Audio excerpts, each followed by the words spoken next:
Good morning, good afternoon, good evening, guys, wherever you are listening to this podcast. So, this is episode 1 of the Empowered Together podcast, and something I've been wanting to do for a absolute long time. And so I finally thought, okay, gotta get it done now. So, the whole idea about this podcast is taking a deeper dive into the kind of aspects we see as coaches and individuals and the more kind of deeper journey to us, and not just what we see on either social media or in our careers. If any of you guys have followed me or know my story, know how much I'm kind of all about the inner conversation we have and what brings us together. And one of the reasons I didn't want to do this or was afraid to do this, because I basically had my nerves and my doubts about myself. Now, people would see me and think, hey, he seems like a confident, happy person. But they never know that actually I have so many doubts about myself, so much limiting beliefs that I just don't step forward. So when I finally kind of thought to myself, I need to do this now or never, I just took that leap of faith. And to be honest with you, I just want to thank one person for giving me that push. And that's going to be Callum, Mr. Pro Coach himself, because he kind of, I was fortunate enough to be a guest on their podcast a few months ago. And it was him who said to me that I actually needed this. And for myself, I almost felt like I had that validation from someone I admired in the industry. And then when we got together for the Pro Coach catch up in December, he'd asked me if I had done it yet, and I was like, no. And I could see his kind of like disappointment, and I was like, oh, okay, I promise I'll do it in January.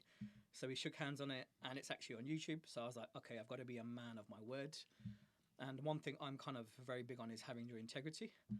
So I took a leap of faith and said, okay, I'm going to do this, and we'll start however it is. And I'm super grateful to have my coach as well on board, Alex. And I'll leave you on to Alex to give yourself a little introduction. No, mate, it's an honour to be here. Yeah. I don't get invited onto podcasts that often, so to be the first guest is, mate, it's awesome.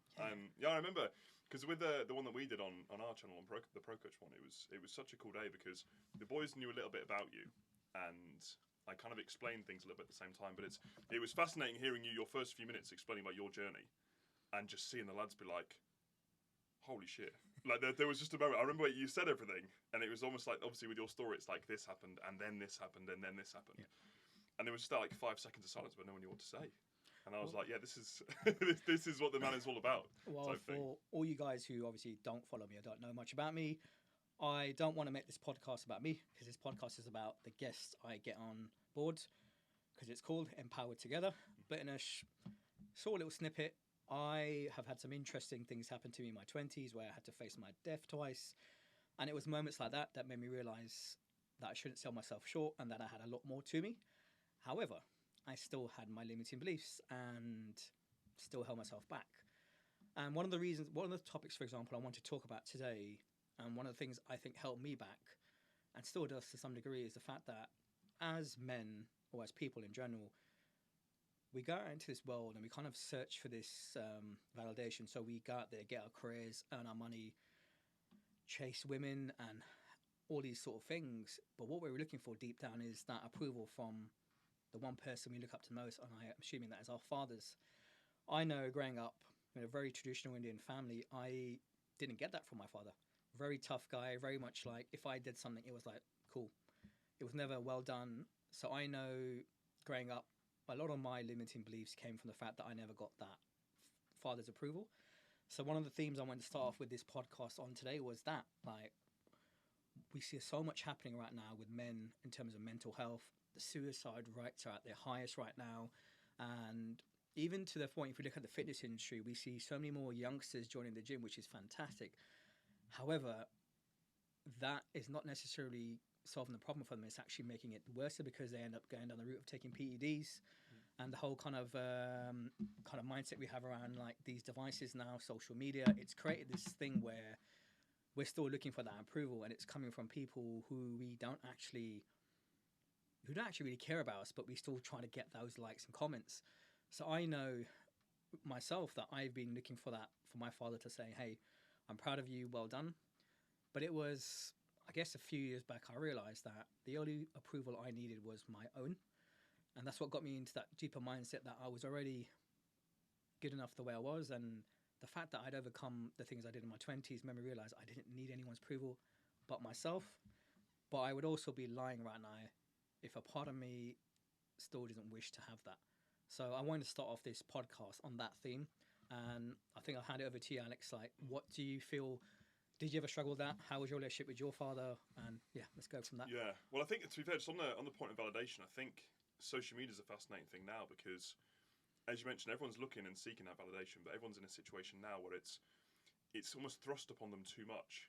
Like someone posts an Instagram picture or posts a reel, and like I do this on the train literally this morning, where like you're checking it and be like, oh, has anyone liked this yet? Yeah. And you almost live for that, and if you don't get it, and inevitably it's going to be less than what you expect, you're immediately thrust in a situation where you're like, oh, I failed at this. And it's not necessarily the biggest thing that happens at that moment, but when that accumulates every day, every week, every month, you suddenly almost get everyone to a stage where they're like, I'm chasing this thing that I'm never going to be fully satisfied and fulfilled by. And then it's like, well, where do I go from here? Because you can't like lose those thoughts. Like you said, if you, in your head, you're like, oh, well, you come to appreciate now with that validation side of things, okay, maybe now I can view it better and I can utilize it better. But if that thought is still there, that you wanted it and you do still want it, again, that's going to be probably the majority of the country now, isn't it? It's not necessarily one of those things that's easy to just step away from and be like, oh, I don't care about this now, I don't mind.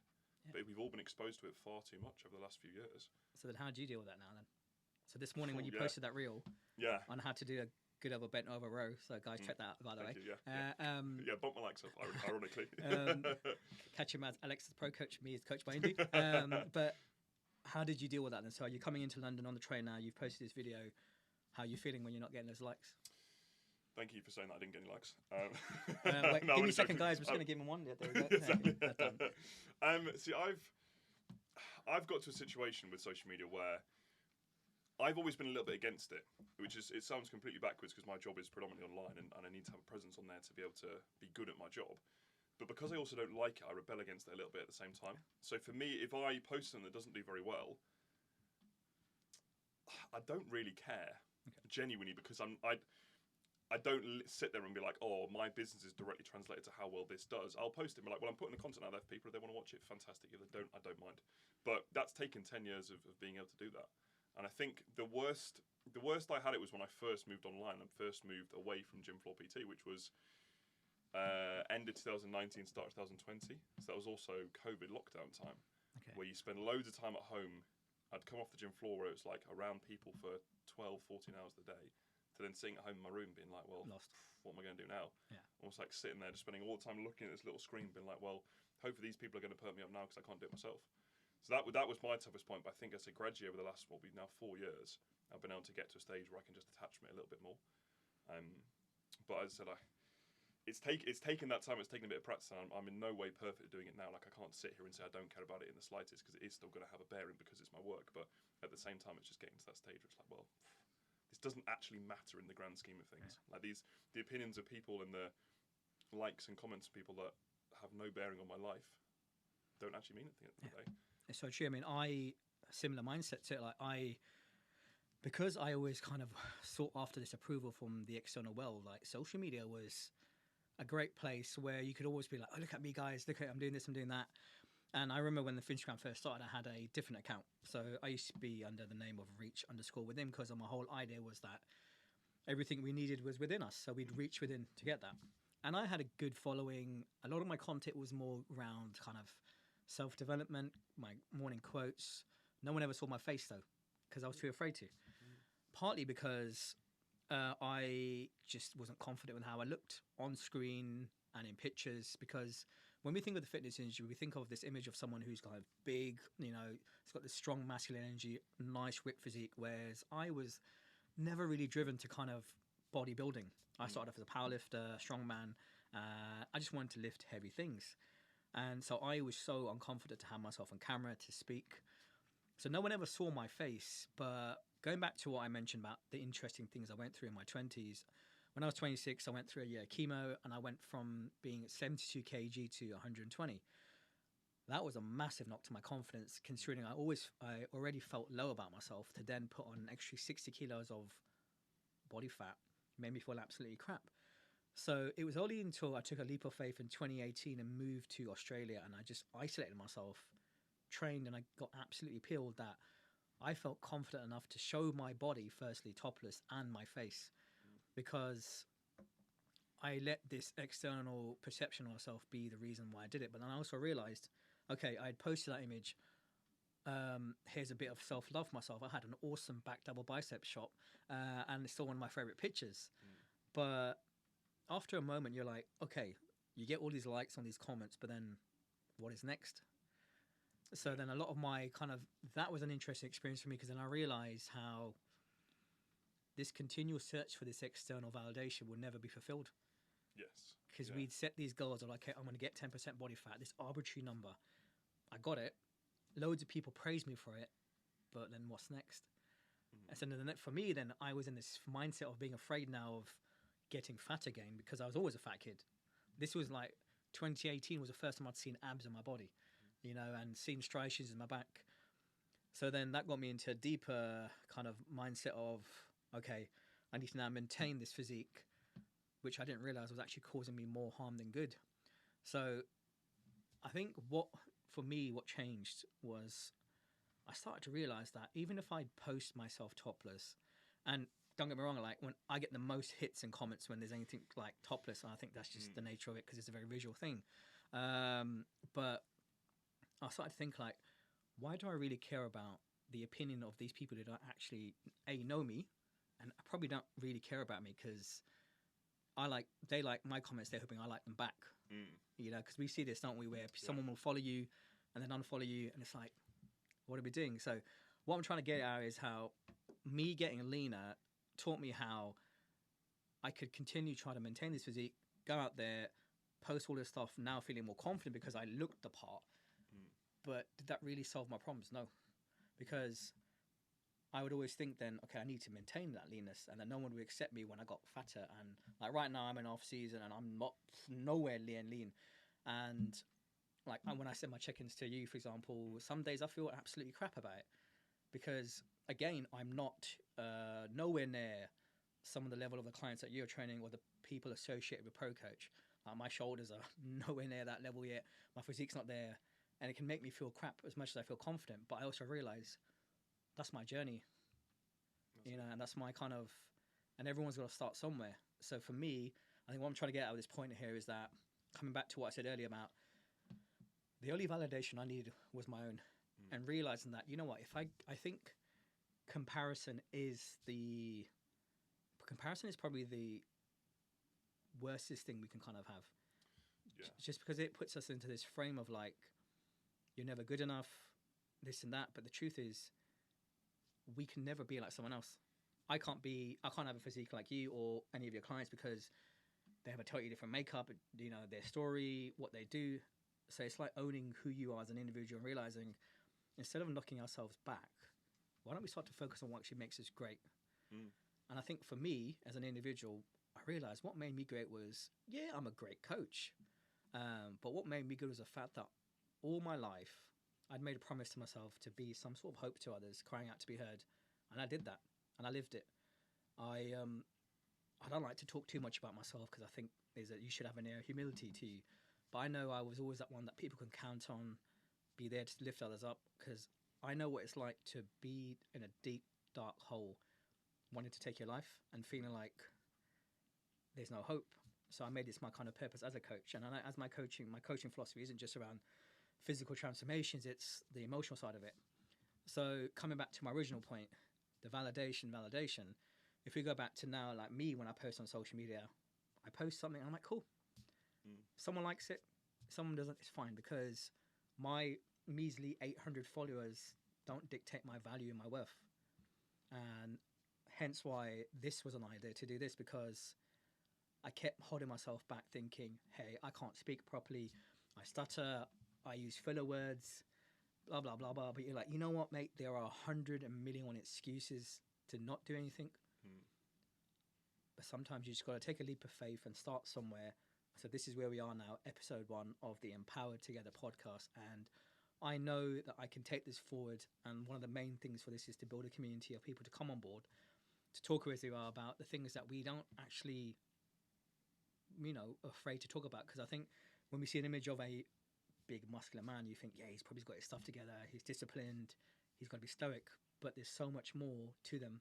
And I think that's one thing I realized when we had our podcast with the Pro Coach, seeing how email, Ross, how they so all of a sudden, as soon as I spoke about my story, the whole energy changed in that room. Yeah, like It- that as well. yeah. Yeah.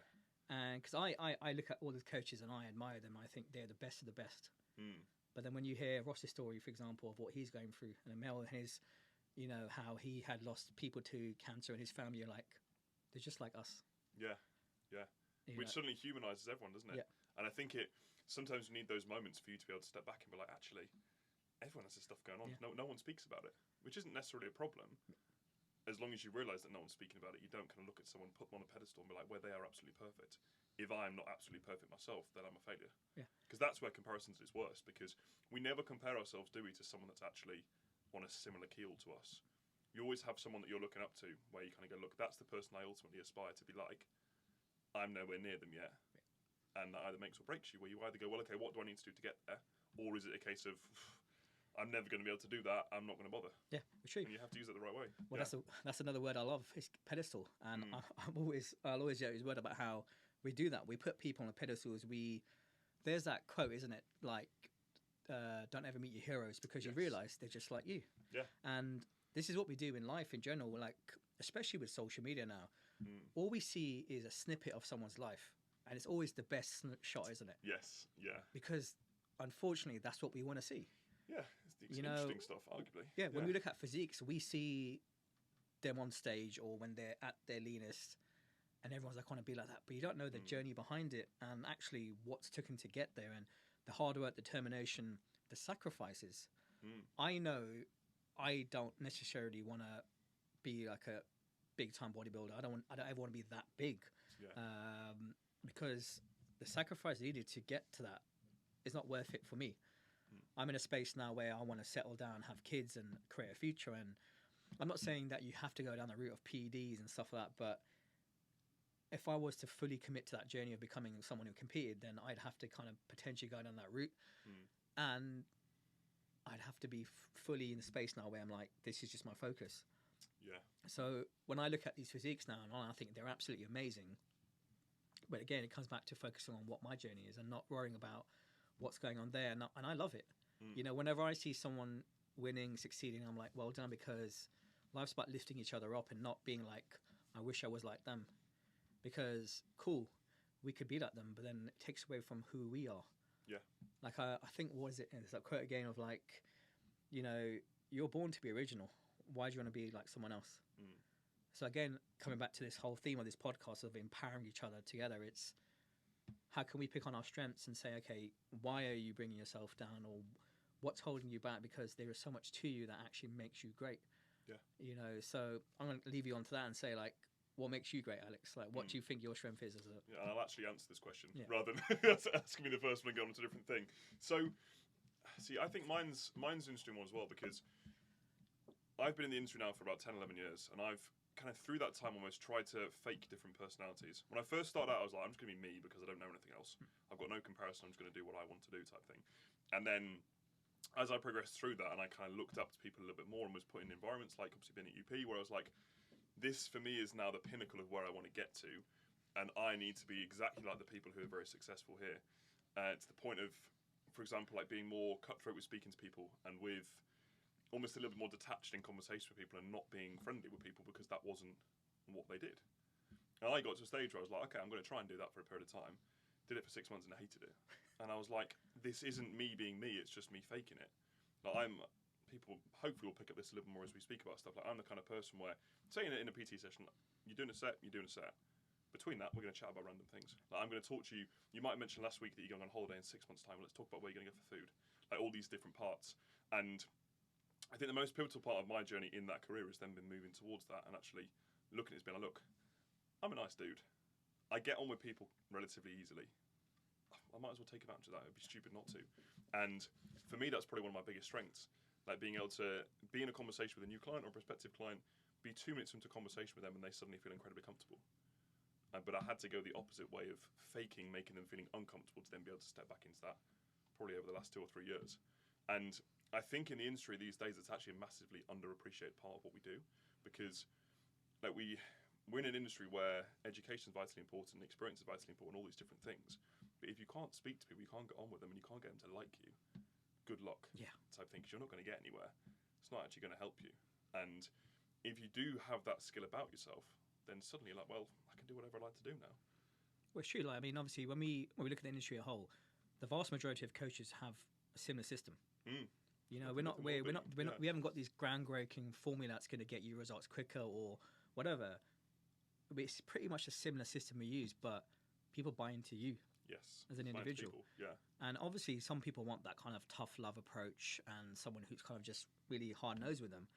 I know myself as a coach, okay, I can be adaptable with my clients. Some clients need that tough love, but ultimately me as an individual, my core is someone who just likes to make people laugh and actually genuinely listen to people, because you need to make people feel like they're important and not just okay, here you go, here's another client I've got, he's going to be my X amount this month for my paycheck. No.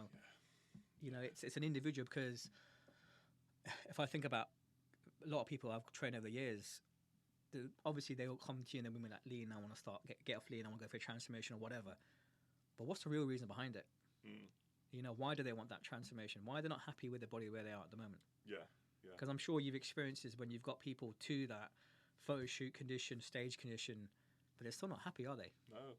They're actually normally less happy than where they started, because they put, again, we'll say the word pedestal again, they put that point they're going to get to, and we're like, I'm going to be content now when I get to here. And they're like, oh, what am I going to do next? And I know you briefly mentioned this earlier, but it's like they get to the point where they're like, well, I need a new goal now. And it's almost like a dopamine hit, where they need something bigger to work towards that they think is going to make them feel even better than they did when they hit that first goal. And it's like, you're never going to be there. So actually be grateful of where you are and where you've come from and what you're doing now.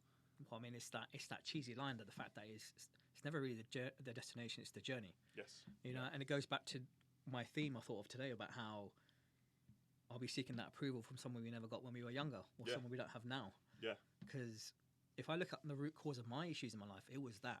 You know, and I had to come to the conclusion that it would be nice to get it, but I'm not expecting it, and I'm going to go out there and be the best I can and get the approval I need from the person that cares the most, and that's myself.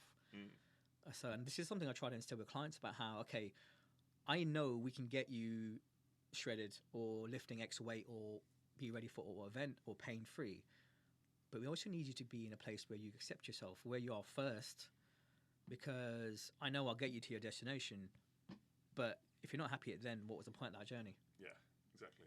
You know, so it's coming from a space of you're already whole and happy as you are, but what you're doing is about, is this the right thing to weigh, but like polishing the diamond. I'm not saying that we're all, yes, actually no, I do think we're all great, we're born great, but we forget that kind of greatness through how we grow up, our circumstances, the environment around us. So many factors influence us as individuals and shape the way we become, and I feel a lot of it stems from our childhood and it stems from our family and the things we do, but again, you've got to look for that validation from yourself first. You know, and that's what my story has been over the years, because I will still not say I'm 100% confident in myself, and I don't think I'll ever be, but in some ways it's good because it keeps you humble. Grounded, aren't you? Yeah. You're not getting to the stage where like, no, I've completed everything I want to. Yeah. Or I've got to the stage where I'm actually the highest level I can achieve.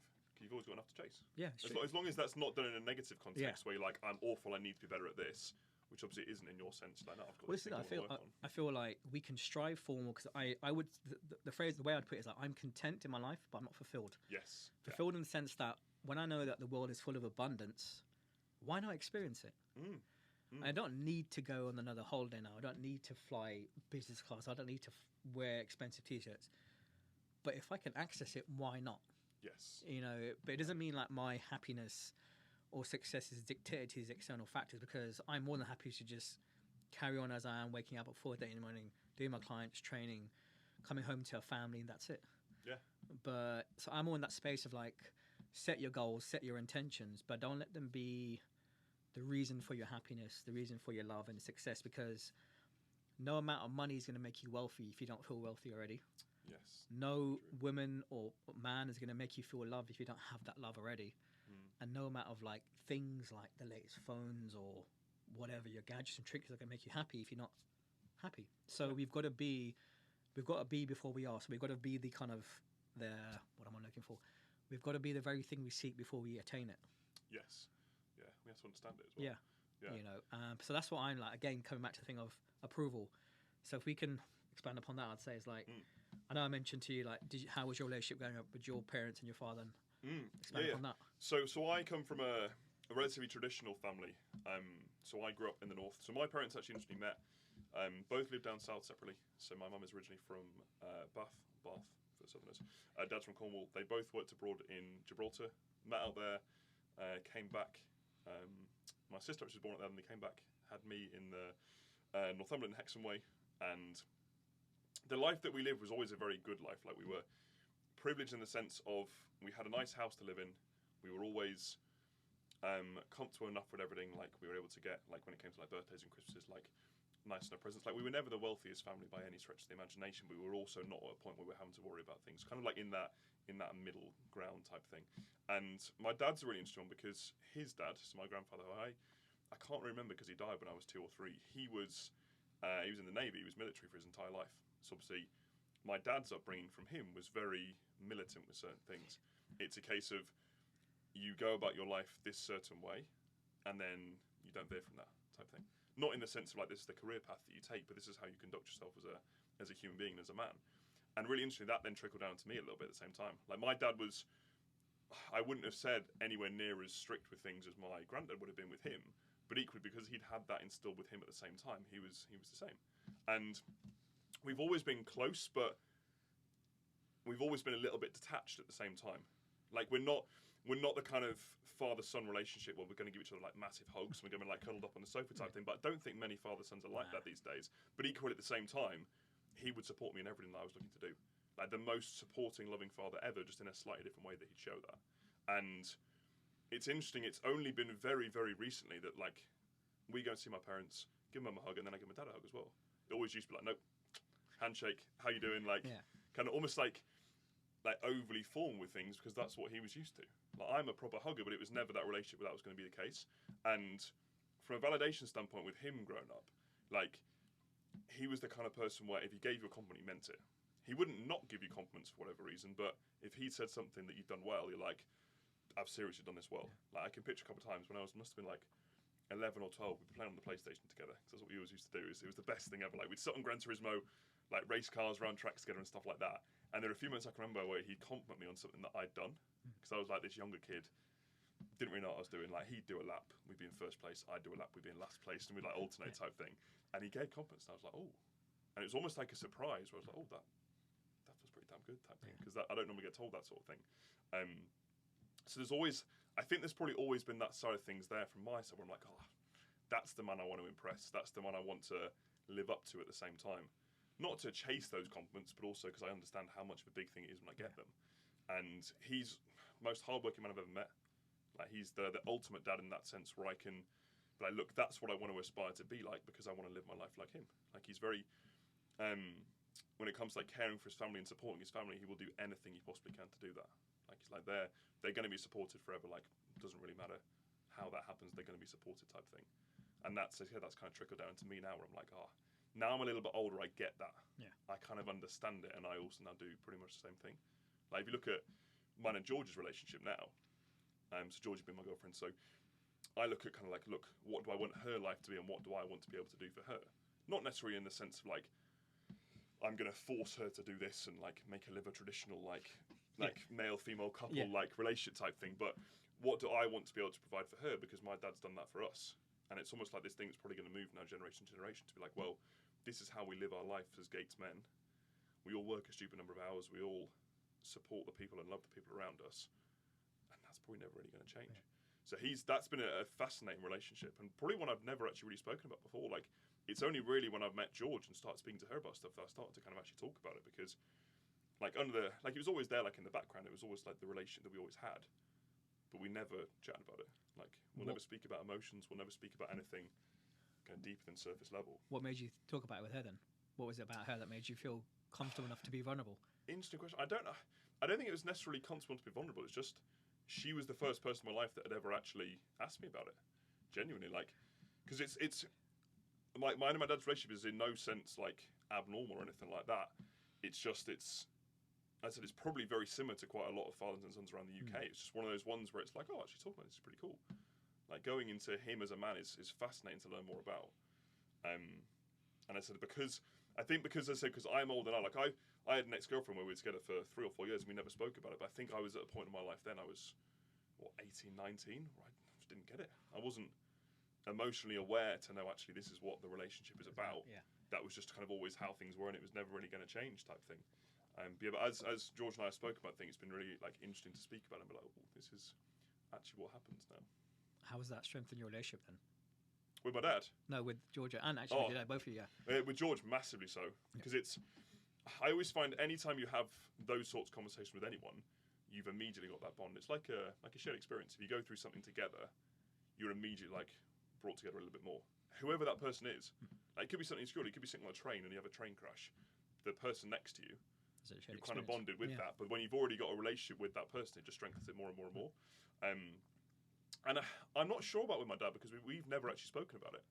Now, we've never really had a situation where we sat in a similar situation to this and actually spoken about us two as a father and son. Do you think that's something you'd want to do, or I'd always be open to it. Like I love having these sorts of conversations. Like I love speaking about this stuff and getting people to open up about it a little bit more. Similar obviously to you. Like I like talking about it because I'm like, well, it's always better to be said than unsaid type thing. And the last thing you want to do is be in a place like, oh, I wish I'd have said that. I wish we'd been able to have that conversation. How do you feel it would go down if you did it? I think it'd go down well. Okay. There wouldn't be an issue with it. There wouldn't be a point. There wouldn't be a point of awkwardness. It wouldn't be like a difficult subject to broach. It just hasn't been broached in the past, and obviously, it's almost like that situation where something hasn't happened for so long. It almost like is never going to unless someone does something about it. If that makes sense. How did he feel about you, like your career now, what you're going to do next in your your relationship? How is he giving you feedback on that? Has he praised you for that? Not in the sense of any praise, really. I know it's there. Okay. Just like I can pick it up because I know him, and him and I are very, very similar. So I can see myself in him. So if he's thinking a certain way, I can pick up the cues of kind of what he's thinking without needing to be told, type thing.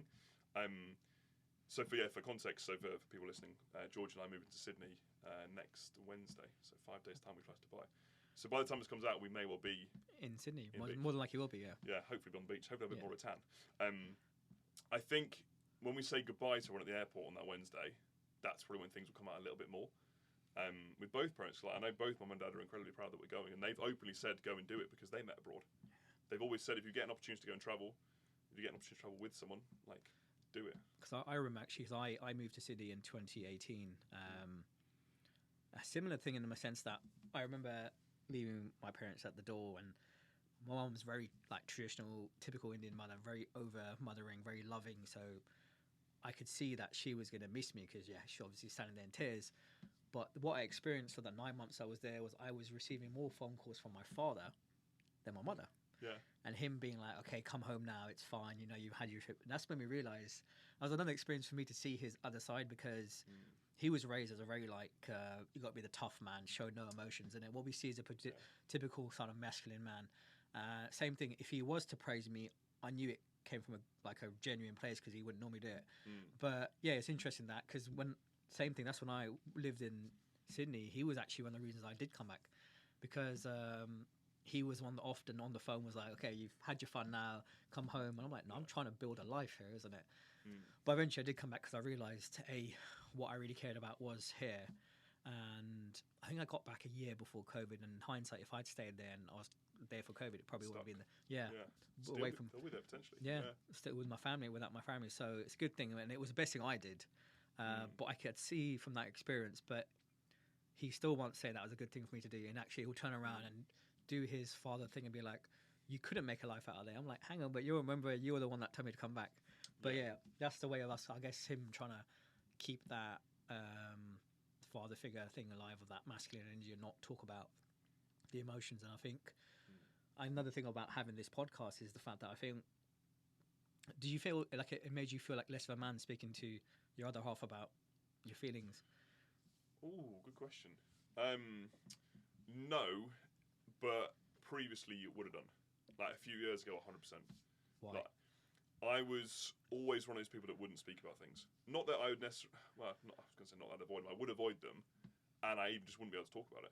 Like when it was talking about emotional things that were affecting me, I just wouldn't be able to do it. Like I wouldn't be able to go to that level to actually be able to have a conversation about it. It'd almost like be this block in my head being like, I'm going to cry here, or I'm not going to be able to speak. So I just wouldn't. And that didn't really negatively affect me, but at the same time, it meant that I missed out on certain things. Like I wasn't able to get close to people. Like I said, I had a failed relationship for 3.5 years that I then didn't really speak about. I just brushed under the carpet and moved on. What made you go down that route then? What suddenly changed? I don't think there was necessarily a set moment. I think it was a good amount of that was confidence and assurance in myself. I was almost like, I'm at a point now where, not intentionally, but I'm at a point now where I can speak about this stuff and not worry about what people are going to think about me or how I'm going to think about myself. Because I was like, when I'm at a point now where I'm incredibly sure of myself, if I speak about something, it's because I want to speak about it and I don't really care what people think. Which almost links back to the social media side of things. Yeah. Like I said before, so I think assurance is probably the bigger word than confidence there. I've been like, this is what I'm about. If I'm going to speak about it, I'm going to speak about it. Do you feel like if we expand, talk about too much, it can make us seem weaker then, or? I think it depends how you speak about it. Okay. I think anything to an extreme can do that. I think there's a middle ground where being open to speak about things is going to be a good thing. It's never going to be a negative thing. But at the same time, if it gets to the point where someone is oversharing and overthinking and overdwelling on things, then that's going to become a bit of a negative. It's not any less of a man or anything like that. It's just not necessarily a particularly good headspace to be in. It's almost like that over-anxious, overthinking standpoint at that point. Because I think one thing I've observed over the years now is that, like, again, I'm very much, I would say my EQ has always been higher than my IQ. I was not the most intelligent, but I was quite open with my emotions. But I realised how that can almost take away from your masculinity as well, because if you kind of talk about these things and overdwell on that, then if you're in a relationship, it can almost seem like to your partner that, okay, if he is secure, can he look after me? Yeah. So I just think about, like, for me, I had this conversation with someone yesterday about how when I think about a man, it's someone who has the ability to kind of have these sort of conversations with their partner and the world, but then if need be, can go to war. Yes. Yeah. You know, and I think that's what I was lacking over the years because of my physique and how I was just overweight. I didn't have that masculinity in me. I was very much an emotional individual, still am.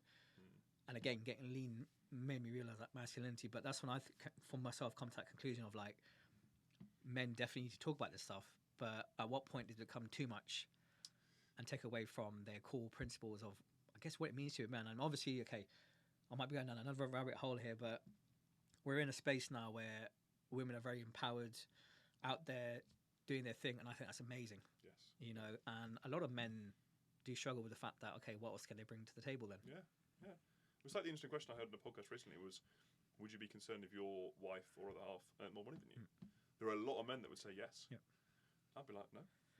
I'll be a trophy husband sitting at home while George's earning loads of money. But this is it, because I think this is what we forget as men, is like, we are more than just a bank balance. Yes. You know, and this sort of stuff is something that is a part of who we are, but we don't want to acknowledge because we don't see that as a traditional thing of a man to be like. Of course. Because he's got to be the one that's stoic, stands tall, and if something goes wrong, you don't talk about it. Yeah, you just forget about it and move on. Yeah. But I think the concept of masculinity is very interesting because if you ask 100 men what masculinity is for them, you're going to get 100 completely different answers because I think it depends on what the person is about to start with. And I think, like, for me, I see it as being able to be open, being able to speak about things, like being that loving person, but then I'm also 6'5" and I've got a big deep voice, so I don't need to force that masculinity side. Like if I walk into a room, like George and I notice it, it's really funny. Like we walk down the street, everyone turns and looks at me, and they look at him and they're like, "Oh, he's big, he's tall," type thing. So for me, I almost actually go too much the opposite way. Like it's just like a stupid quote from, I think, one of the Avengers films. I think the second one. I think Age of Ultron. If you've seen it. Yeah. And it's all I always remember this, and it's Scarlett Johansson talking to the guy who plays the Hulk, and she says that he's the kind of person where he avoids the fight because he knows he'll win. And I'm kind of like, I almost have like the same thing in my head where I'll sit on the side of being almost what some people deem as unmasculine because I'm like, I'd rather go that way rather than being like an enormous, intimidating dude. Yeah. Because I don't need to add any more to that. So that's my definition for it. But I'm sure there are people that would think the opposite thing where they kind of go, well, if they're naturally the other side of the scale, then for them, masculine might be trying to push whatever it might be. There might be a case of then someone gets into the gym because they're like, I need that side of my life to fulfill my idea of masculinity, and then build bits together from there. Yeah. I mean, it definitely helped me with my masculinity growing up because the gym was a gateway for me to realise my strength because, again, mentioning how I wasn't the most intelligent, but I could lift heavy stuff. Yeah, you still can, to be fair. You know, and then I know as well, like when I walk down the road, I get attention because I do stand out because of my, just I guess it's that aura you give off. You know, Yes, you stand yeah. tall, that kind of power pose, and especially when like, okay, yeah, I've got a nice back and it's so I'm wide, and I do get attention. But then I love how people would approach me and then they're like, "Oh my god, I thought you'd be this kind of like scary individual," but they're like, "You're just a softie." I'm like, Yeah. "Cool." 100%, yeah. You know, but I think definitely so. Like, I mean, my definition is pretty much similar to yours. In the case of like, we can talk about these things, but if push comes to shove, I can go and fight as well. Yeah. You know, I exactly. can be that person that provides for my. That's one of my goals in life anyway, is to be able to provide for my other half and for us to be in a place where we never have to worry about things. Yeah. Similar to what you're saying, we work hard, Massively. but I'm also in a space where if she turned around and said to me she wants to go and pursue a career, I'd be like, go for it. Yes. Yeah. You know, Be the supportive, kind of loving husband or boyfriend in the background. Yeah. because maybe Yeah, this is exactly something so. I can expand upon in future episodes, and I'll bring some female guests as well. But in terms of relationships, it should be a partnership. Yes. Yeah. You know, it's because again, off topic here now, but what I've observed is a lot of relationships are built on dependency. You know, it's like I need you to feel a certain way, or if I don't have you, I don't feel loved or happy. But for me, in my relationship, it's a partnership. Yes. We both 100%. are two individuals who are grounded in each other, but when we come together, we're having this shared experience. But if something happens, God forbid, I'll be okay. Yeah. I'm not like, oh my god, my whole relationship was based around this individual. Yeah. That's what happened to me 10 years ago. We split up and we kind of went, well, we were together almost like as a couple rather than as individual people. And you kind of realize when that ends, you're like, oh god, like what am I all about now? And it's completely different now, me and George, completely different, which is amazing. Well, obviously, like I've learned from that, she's learned from potentially a kind of similar-ish experience, not to the same extent, but a similar thing. And now that's exactly how we live our lives. Like, there's never been a situation, it's incredible, in just over 3 years now, where, for example, she's like, oh, I want to work this overtime shift today, or I'm like, sorry, then, like, I need to go and do some work upstairs. The other one's been like, oh, don't do that. Like, spend time with me.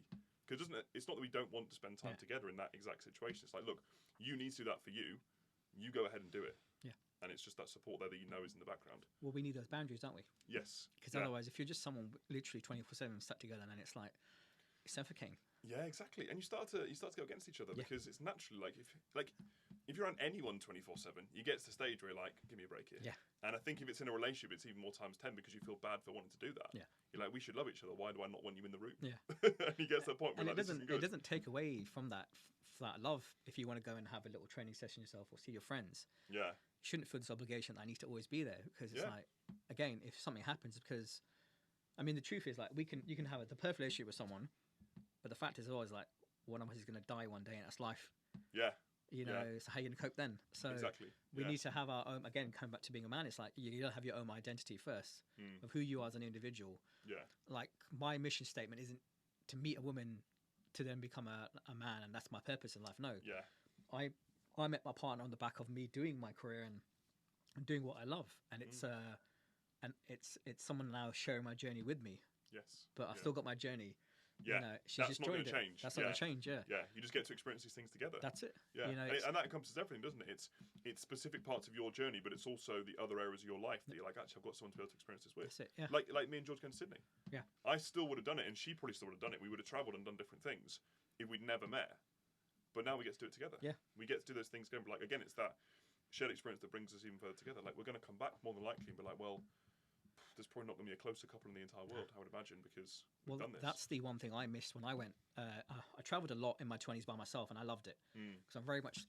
I like to be. I had that mindset of being independent and relying on myself, and I had some great memories. But Sydney was one of those experiences where I was like, I wish I had someone with me. Yes. Yeah. Because you can look back and be like, because when I did go on trips with someone, you could, you cannot speak to that person for a long time, but then you get randomly just message them. You're like, do you remember when we were in Croatia, for example? Yeah. And they're like, yeah, you just have this kind of that feeling. So moving forward now, it's like one of the things I want to do is to do that whole trip to Australia again, but with my partner now.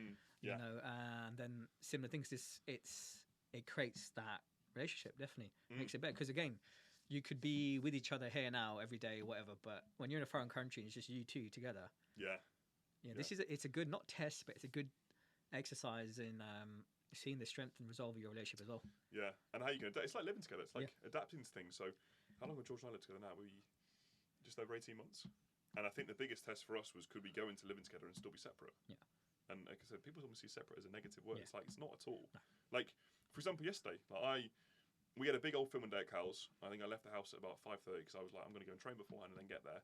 Didn't get back home till 9:30. And we had 15 minutes in the evening, George. I walked to the shop, got a little bit of food. Best part of the day. Because we were apart the entire day. We didn't really speak because we were both doing separate things. And then it means the time we have back together is so much more valuable. Like it's some of my best memories of being with George are we've been for dinner and one of us has been away for like the last couple of days. There was a point where she went to Lisbon with some of her friends for 3 days. I was like, oh, should we go for dinner when you come back? And we just sat and just chatted for 2 hours. Because we've been apart, so we've got so much stuff to catch up on now. It's not just falling into that habit of basically being like roommates sitting in a house together.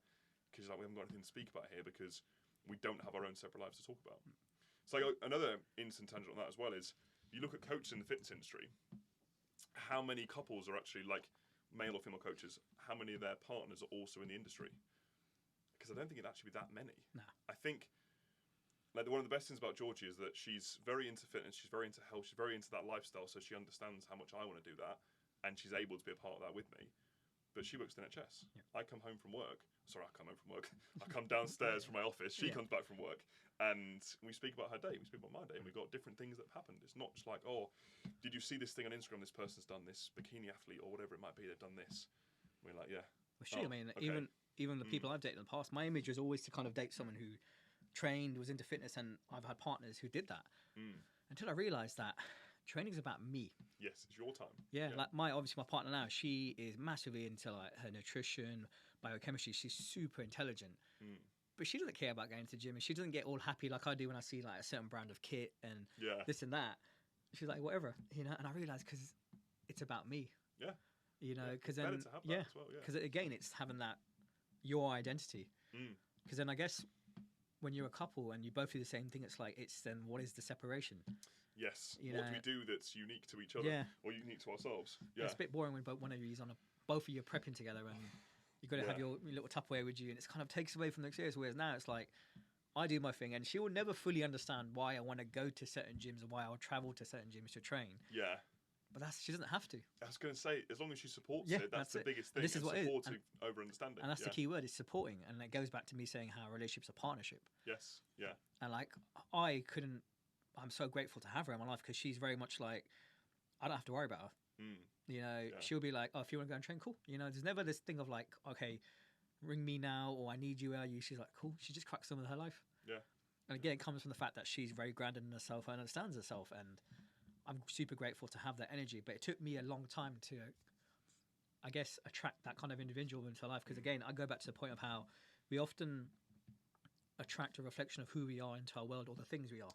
Yeah. You know, and life is a kind of a reflection of that inner journey we go on. So I always tell people, like, if you want to understand why what's happening in your world is happening, look at what's happening within first. Yes. Because it's almost a reflection. Obviously, there are external factors that play, but it's like you've got to have that that understanding of yourself. And it goes back to my definition of a man as well. It's someone who takes responsibility.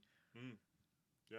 You know, because when I had my accident or my cancer or whatever I've gone through, it was me to stand up and be like, cool, what next? Yeah. Because no one's going to save me besides myself. So yeah, taking responsibility is one of my things I'd say about being a man. But no, I think we've gone off topic there. Yeah, but, we said this to happen. We just go down a rabbit hole. But it's like one of the favourite books. So when I was dieting last year, I spent too many hours on the bike, so I listened to loads of audiobooks. So that was my way of getting through. And one of the best ones I listened to was Extreme Ownership by Jocko Willink. You've listened to it. Yeah. He's incredible. Incredible. And it was obviously his background is very heavily military, and he was going through the different situations he would deal with, and saying that the biggest thing they'd find about the people that were successful in that sort of environment was you have a room together and an operation or something has gone wrong. You've got the guy at the head of it. Irrelevant of the reason it's gone wrong, the guy at the head of it takes the blame. He's like, I'm in charge of all of you lot. He's like, that's a leader. That's a person who's actually taking control of what's happening. Yeah. Rather than someone sitting there and be like, you've done this and you've done this. And it's like, well, it doesn't get anyone anywhere. It doesn't help any situation. You need to actually sit there and be like, no, I'm on top of this. Yeah.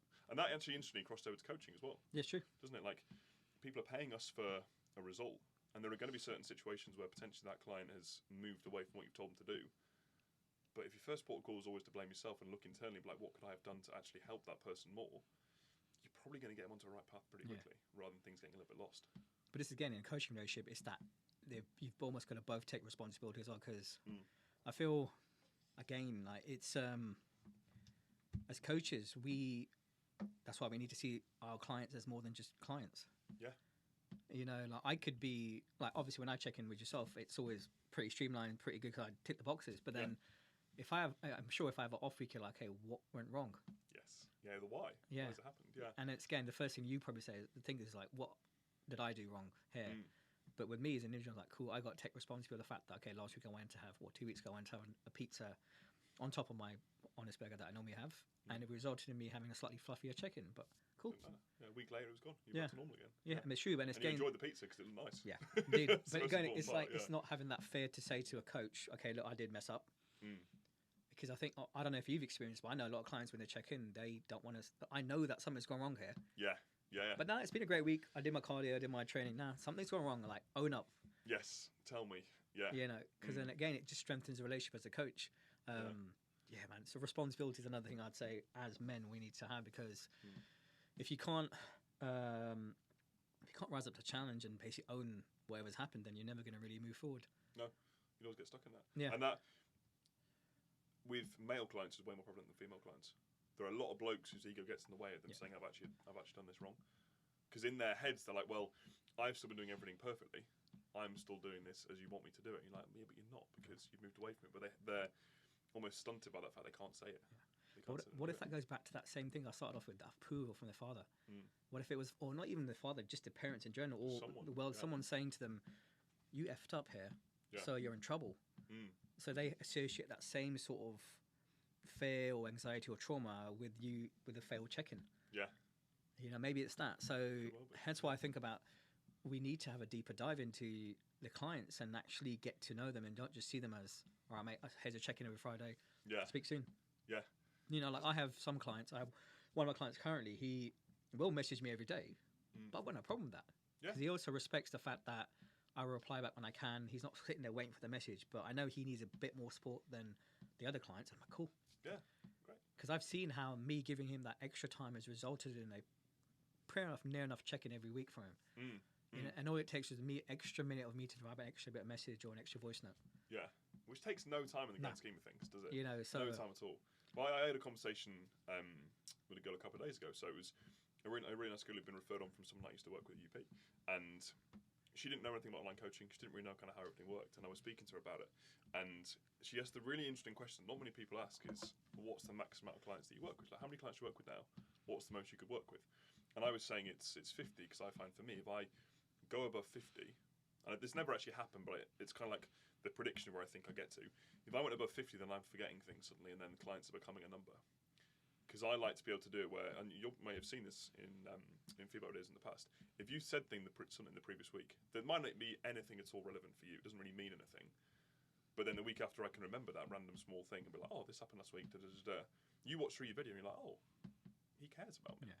This is actually important to him, rather than just me being like, oh, I've forgotten this detail, something that could be very, very important, and forgotten this detail and be like, oh, crack on, see what happens next week, whatever it might be. And I think, as I said, if you get to a certain point when a client is a number, you've lost all of that very, very quickly, and then you're probably going to lose quite a lot of those people, because the person can tell that very, very fast when they get to that stage where they're like, I'm just getting fire emojis being sent back to my check-ins, and I'm not actually getting anything personal here. Or like you've made an adjustment and the coach has forgotten. Like all these horror stories that you hear about things. Well, we spoke about this, I think, a few months ago, actually, and I checked, or it was just over messages, and how we both had this mindset that obviously there's so many coaches out there, like social media's created this thing where everyone's like an online coach now, or everyone's a coach. And we can often get, I know me personally, I got caught up with this mindset that I didn't necessarily look like they did, and they got a lot more volume of clientele coming through. Yeah. But then you were like, but we know it's not about the volume, it's the quality we want, isn't it? Yeah, it's fulfillment. You know, because it's very easy to turn around and say, I'm going to charge you next to nothing a month and have like 100 or 50 clients, whatever. Yeah. But how much of those clients are actually going to get the results and get the service that they pay for? Yeah, yeah. You know? And how much are you actually going to enjoy coaching at the same time? Because if it's just a case where someone sends no details, you've got no relationship with them, then what do you get from that? I remember, and then it's just exchanging time for money, and that's not what this job's all about. I mean, but this is it though. It's like another thing where we think like, I'll just be an online coach because I can make loads of money. No, good luck. It doesn't work like that. Or I can work on the beach. Yeah. You know, there's a lot more to it, and there's a lot more kind of.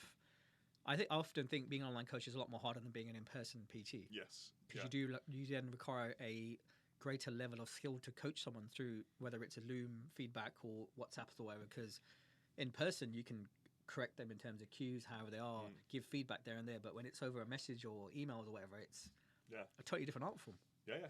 I say to people, if you've not got the experience of coaching someone in person and being able to see someone doing a pull down, for example, they do it wrong or not perfectly, and you can't correct them in 2 seconds.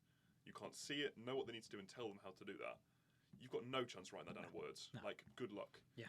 Because in person, you can physically move them if you need to. You can be like, literally, move yourself here, do this, do this, do this.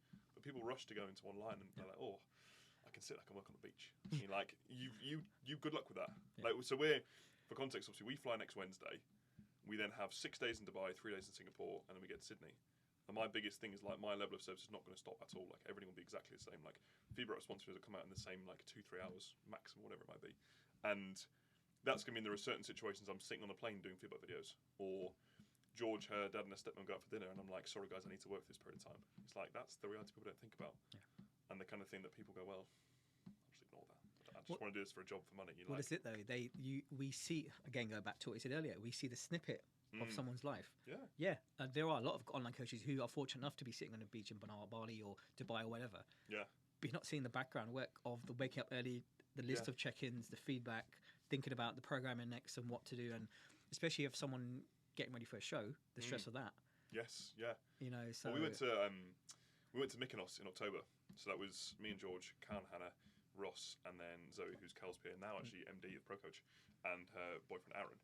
And there was one evening we went for dinner, and this was October to kind of end the competitive season. Cal had a client competing that night. We didn't see him for like 7 hours. We were sitting in his place having dinner, like had a drink, and Cal was on his phone because he had to pick someone. And that's obviously the really extreme end of things. But again, that's the reality. But that's what's made him the success. Yeah. That's what's made him Pro Coach, because it's putting that extra mile in. Yeah. You know, but then this is it though. It's not a case of I'm going to set up a little Stripe account, direct debit comes in every month, do my check-in. Yeah. No, there's so much to it. Yeah. And people have no idea as well. Yeah, and you've got a better chance of being an in-person PT than being an online coach. Yes. Yeah. And that's probably what people should be doing. Yeah. But I said people now celebrate, don't they? Like, oh, I've got off the gym floor in 2 years. I'm like, no, I did 7 years as a gym floor PT. I probably did more hours than most people do in 15 years. I mean, I've been on the floor for 18 years now. Yeah. Apart from the 1 year I had to take out during my chemo, but I love it. Yeah. And obviously I'm leaning more and more over to online, but I still wouldn't be doing in person. Yeah. Because I didn't qualify to sit behind a laptop.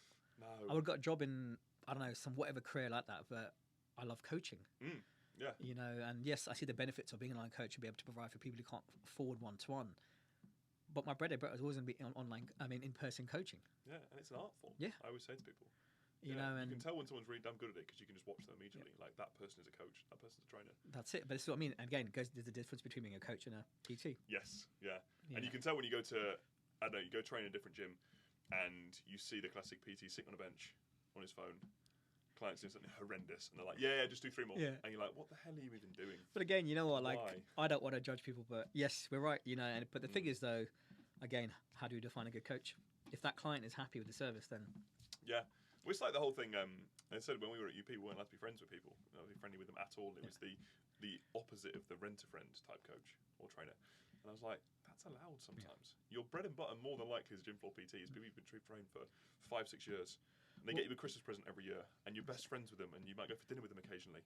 Well, like my clients have been like most of my clients have been with for like at least 5 years now, and one of them has become one of my good friends, and I'm so grateful to have him in my life. And he's like one of my number one sort of supporter, and just someone who randomly came into my life through a referral, but is now become an important part of my life. Yeah, you know, and I'm grateful to have. And he's done things for me that I never thought anyone would ever do. And he didn't need to do. He didn't need to. Well. Yeah. And he's probably one of the best clients I've ever had. Always shows up, does his bit, and he's become like a really good friend, and I'm grateful for that. But it's the fact of me being an online coach and being that person who listens and isn't just like on my phone, you know, writing a WhatsApp to my girlfriend while he's doing his like deadlift or something, or whatever. But it's like, no, I'm engaged. Yes. Because the way I look at it, like that individual is exchanging their time, you know, and you need to give them back that kind of value. Yeah. But hey, again, like I don't want to sort of talk bad about people, but that's unfortunately the reality of coaching. Or there's kind of, I think all careers have these kind of people who do like not a half-hard job, but don't go the way you would do it. You do well enough. Yeah. But the thing is, though, we'll always kind of, I guess, judge people based on our values, not. And that's the people we then surround ourselves with. Yeah. Like going back to Cal, like I'll openly say that I've looked up to Cal for the last 6 years of my career, and it's only when you really get to know him you see just how much the man does. Like when we launched Pro Coach 2 years ago, for the first year, he would genuinely work from 8 a.m. in the morning until 2 a.m. every single day, and there'd be people that go, oh, "No, he didn't." I'm like, "Trust me, I've worked with him for about 5 years now.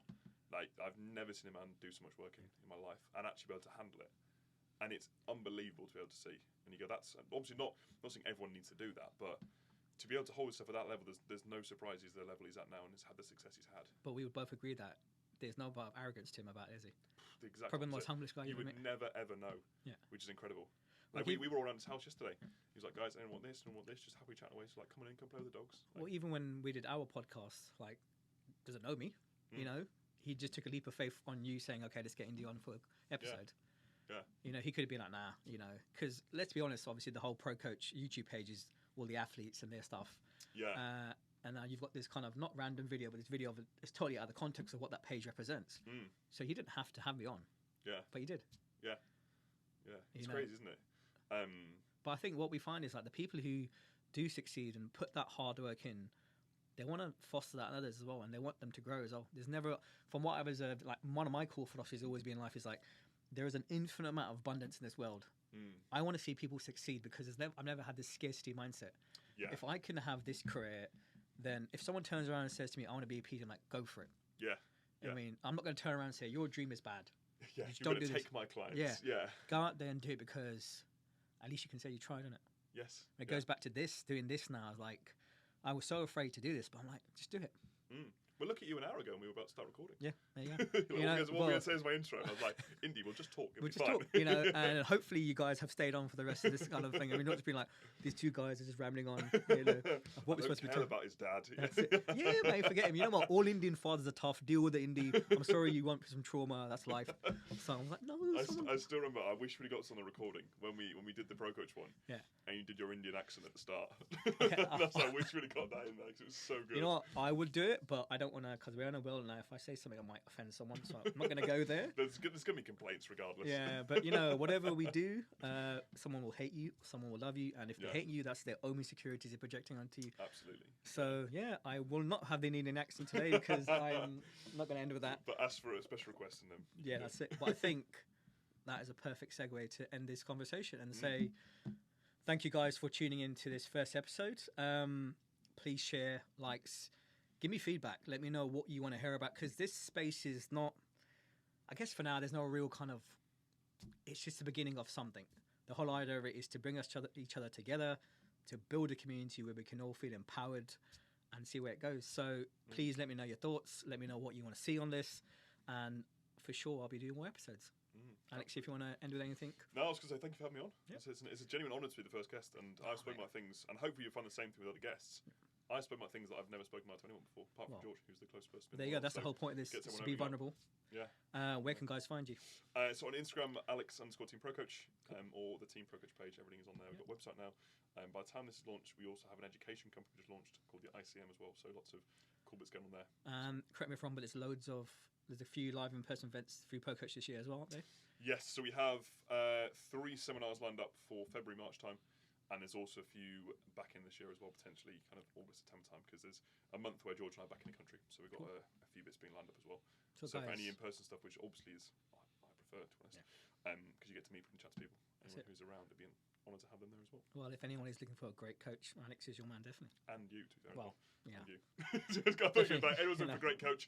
Come to me. Yeah, forget Alex. He's not important. I'm the coach now. This page is about me. Nah, Alex now. But yeah, both of us have our skills. And yeah, you can both basically find us on Instagram or online. Yeah, that's it. Absolutely. All right, guys. Thank Tune you in for the next one. Cool. Awesome. Done.